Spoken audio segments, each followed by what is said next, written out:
Hello my friends, it's the Game Boy Geek here. Sadly, today the king has died. No, not Elvis.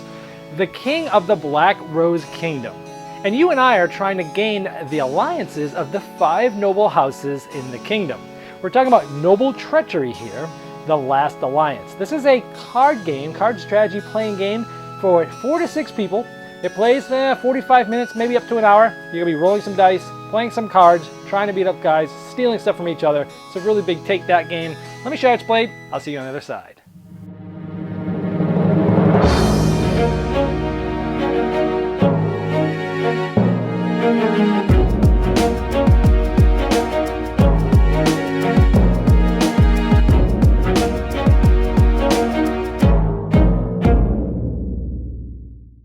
In Noble Treachery, you're trying to be the first person to get 1 alliance token from each of the 5 different houses.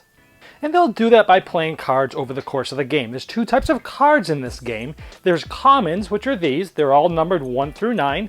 And each of these common cards have the same card for each of the 5 different colored houses. For example, there's a 9 army in all the 5 colors. They all do the same thing except for the color house. For example, roll any die except for the blue die, except for the black die. Where this says roll any die except for the yellow, except for the yellow, for the red. Now the other abilities do many different things, but these are sort of common cards from 1 to 9. There's 35 what's called uncommon cards, and you can tell they're uncommon because they have these little diamonds in them. And these are, there's only 1 of each unique one in the game, and their abilities are quite different. Now these uncommon cards are going to get mixed with some of the common cards, but first 10 of these are taken out, shown to everybody, removed from the game, so that there's a certain amount of uncommons removed each game. Now through a dice rolling and randomization process, each person's going to get 2 of these to start with, these alliance tokens, and in the game there's always 1 less alliance token of each house for however many players. So in this case there's a 4-player game and there's 3 of each house. It's always the lowest 3 numbers of each of these alliance tokens, and these range all the way from 1 point to I believe about 25. 1, 2, 3, 4, 5, then it goes 6, 7, 8, 9, 10, and then it goes back and forth like that. So it's the lowest numbers on the top going down.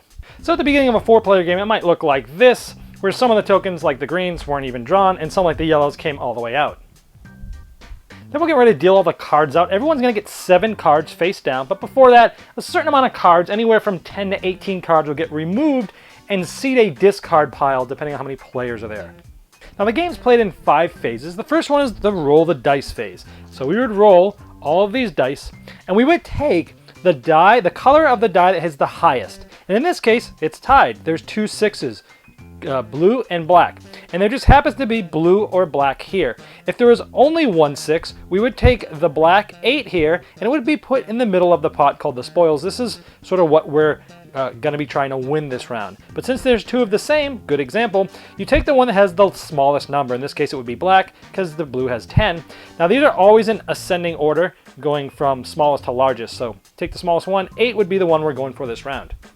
Now the dice are placed here so we can see the alliance token everyone's going for is put in that middle there for the spoils. That's what we're fighting for this round. And then the player to the left of who rolled the dice will start the bet phase. Now the person who rolls this dice in the beginning there is always who's in last place. In this case it's this player. We'll talk more about that later. So this player gets to bid or bet. And what you're doing is you're betting, saying that I think I can win the hand this turn, and if so I'm going to win this. So this player bids 1 of his chips and kind of puts it out there. Now it's important that it's separate from your own chips and also separate from the pot. But to squeeze everything in the video here, they're a little close here. So he bids that. Now to beat this, he would either have to put 2 tokens in or a single token that's a higher number. So he could bid either one of these and still be beating this guy. But maybe he goes, you know what? I'm going to put 2 in. 2 always beats 1 no matter what. So this guy comes in and says, you know what? I think I'm going to win. He bids 2. Now, 2 right here, there are 2 different colors, ties 2 of different colors, but then you look at the numbers and this is 16 is higher than this, so this guy is winning the bid. Now this guy can't do anything because he has 2 of the same color. And to win the game, you need 1 of every 5 colors. So having 2 of the same color is considered to be weaker or in last place at this point. And even if he wanted to bet these 2, even if these numbers were larger than these 2, he wouldn't win because they're still 2 of the same color. So in this case, 2 of the different colors is that. Now if someone threw a bid of 3 on there, and they were all 3 different ones, that would beat this.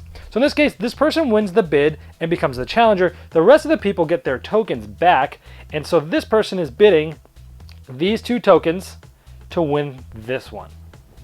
Now we're still in the bet phase here, and that winner of the bet is that challenger. They must take any one of these dice and re-roll it. So let's say he takes this one and re-rolls it, and it's a 2. At that point, that challenger decides whether this round's going to be about war or diplomacy. And essentially, diplomacy means the lowest card is going to win, and the war means the highest numbered card is going to win.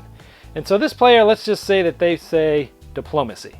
And then we start the challenge phase. Now the challenger, the one who won that bid, gets to decide whether they want to go first or last, and why you would choose those really depend on which cards you're going to play. Now at this point I must mention that anytime any die is rolled, you check to see if a certain combinations have been rolled. Essentially think of Yahtzee or cards here. Anytime a die is rolled, if there's a full house, 3 of one number and 2 of another, that's called a throne. The person who rolled that can take a chip from the bank of one of the 2 colors that's the smallest one. Of course, it's always going to be the smallest number of that color from the bank. If the bank doesn't have any, you can take one from an opponent. Same thing, if they have multiples, you take the one with the smaller number. If you roll a straight, 2, 3, 4, 5, 6, or 1, 2, 3, 4, 5, you take the lowest or the highest number, in this case a red or a blue, and do the same. Take the smallest number from the bank of either one of these 2 colors. If they don't have it, steal one from an opponent. The smaller the numbers if they have multiples of them.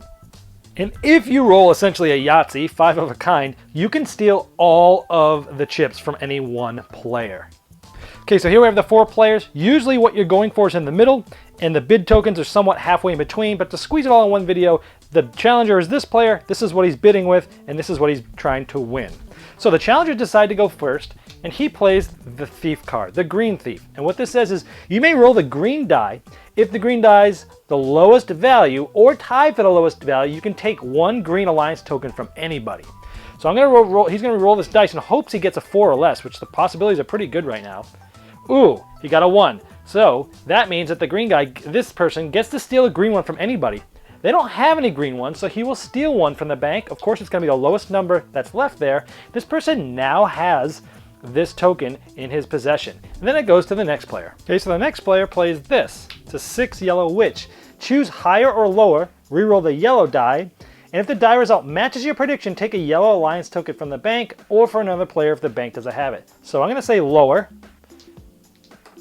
Oh, it was higher, I didn't. Otherwise, this player was just going to try to take an alliance token. So now it's this player's turn. So this player plays a yellow 1 noble. Roll any die except the yellow die. So he's going to roll this green one.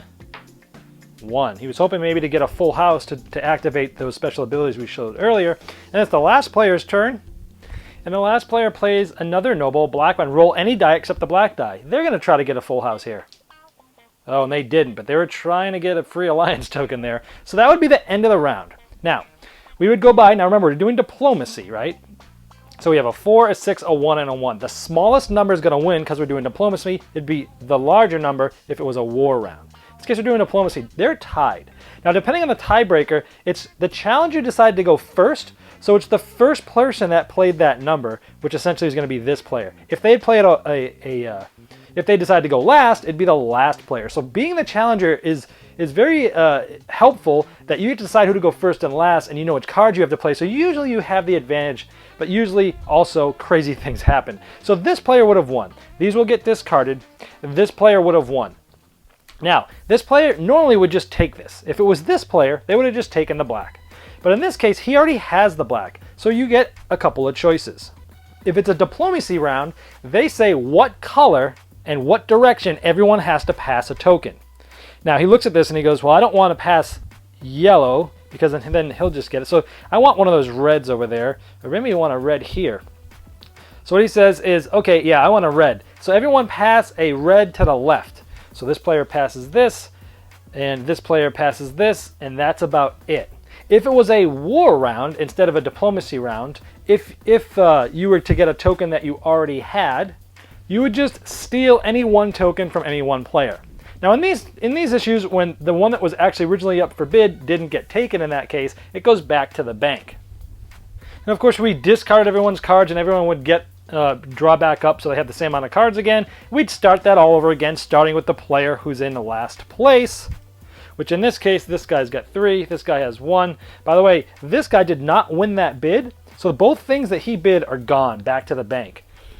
Now remember that these numbers don't really do anything other than they help you when bidding with ties, right? So that's all they pretty much do, there's those numbers. And this will continue until one player has all 5 houses represented in their chip stack there. And of course they have to have this at the end of the round, because you can get one and someone might take one through cards, but that's it. The one who has all 5 at the end is the winner. So now let's get into some of the uncommon cards, for example. And there's a ton of these, right? I'm just going to show you a few of them. He's a 9, really good with war. Roll the black die and up to 2 other dice. Roll together. You could try to win for war, and you could try to get some of those bonus combinations of dice like the Yahtzee or such. The Diplomat. If playing diplomacy, you may trade this card with a card that's already in play. 3 is a pretty good lower number. If this is not the last card played, and then resolve the card as if you had just played it. So you basically get another special ability that you might like that's out there, and you get a low number out there. The Tomb. At the end of each player's turn, including yours, you may roll any single die. This is really good when you're trying to go for those different combinations of dice that will get you those special tokens right away. The Druid Princess. Add 4 to the power of this card if at least 1 other green card's played. Subtract 1 for every other black card. So depending on what's out there, depending on what you're going for, war or diplomacy, this card can be interesting. The yellow die cannot be changed for the remainder of the round. The Amulet. Swap the values between any 2 dice that have different values. You can score the dice combination bonuses. So again, messing with the dice again. Sorceress. Add 1 power to this card. So now it's an 8 for each non-red card played that round. So if you play this last, man, you play that, and then you've got a bunch of numbers. Maybe you could even win the war with that. And the Jester here, you may re-roll all the dice just to totally screw up with everybody. View an opponent's hand with the Scout. Take 1 card from that opponent and give him or her 1 of your cards. So messing with other people's hands. And the last one I'll show you is change the value of 1 or 2 dice. The value must be changed up or down 1 point. Again, messing with the dice. The rulebook is very good. It actually has things for almost pretty much every card in the game, where it goes through both the commons and the uncommons. Has a good set of text for each of the cards, so everything's very clear. That's how you play Noble Treachery. All right, well, this is done by a smaller publisher, Great Northern Games. And I gotta say, for a small publisher, I'm really impressed with the artwork that was commissioned for these cards, the quality of the cards, the quality of the rule book. They really went to a lot of depth as to all the rules and all the situations, put, paragraphs of text for each of the cards to really explain things. Excellent rule book. It almost looks like a more confusing game than it is because of how long the rule book is, but they really do cover all the cases. Now the gameplay itself, it's one of those games that when you're playing these cards, you've got these cards and it's a strategy card game, right? You're playing cards but it does have some randomness with that dice roll, right? And this is a game that if you go into this game thinking it's a strategy game, I'm gonna play these cards, I'm gonna have a great strategy, I'm gonna play my cards better than everybody else, I'm gonna win, and if I don't, I'll be upset, this is not the game for you. But if you go in with the mindset of saying, hey look, I have these cards in my hands, I could try to figure out some cool combos, I'm gonna play this knowing that my thing probably most likely is gonna get screwed up and something funny is gonna happen and someone's gonna be, stealing stuff from me and we're all gonna be laughing and goofing around. But we can play it seriously, but at the same time, lightheartedness. If you go into this game with that, I think you'll enjoy this game. It sometimes feel very random and very chaotic. It almost feels like a Bruno Faiduti game, where it's got that zaniness to it, where like crazy things will happen as people roll dice, they get these super combos, they're stealing stuff from people, they're passing things around. You think you're in a good place, you think you know what you're gonna do, I can do this, this, or this, and then I'll win the game, and then at the end of the game you've got like, at the end of that round you got like no tokens left. You just get walloped. And it can happen. It's very swingy. The game can change on a dime. You think you know what's gonna happen, and things get messed up. And if you're okay with constantly changing your plans and knowing that's gonna happen, then you'll wanna check this out, because I think if you go in with that mindset, it's a solid game. It really much reminded me a lot of a small card game that came out last year that was very popular called Red 7. And this is a game where the rules change almost every, maybe even player, or at least every round the rules are changing. You think you know what you're doing, and you're playing a card, and then somebody else changes the rule on you, and the whole game changes, and you're trying to stay afloat. This, to me, was almost like a more gamer version of Red 7, which a lot of people like, but it has a lot more depth, a lot more options of things to do, all the different cards, the variability of throwing those different cards out at the beginning of the game. Every game's gonna feel a little bit different. You gotta know which cards are in, which cards are out. Your first play might feel totally random with all these crazy things these cards do, but after you get to know what cards do what and you have in the back of your head, oh, I better watch out, because if I play this, there's a card out there that can basically negate everything I just did right now. And knowing that that's a possibility, you know, it will make it so that when things happen to you, you're not like, oh, really? I had no idea that could happen. You're like, oh man, I didn't think you had that card. I knew it was out there, but the chances you haven't weren't that good. Aha, you got me this time.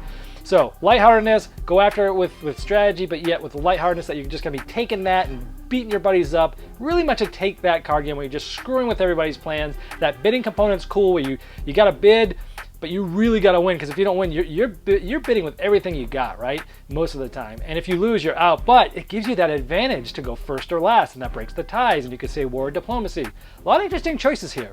If you like card games, check this one out. Just make sure you know it's gonna be a little bit crazy, and that's Noble Treachery, The Last Alliance.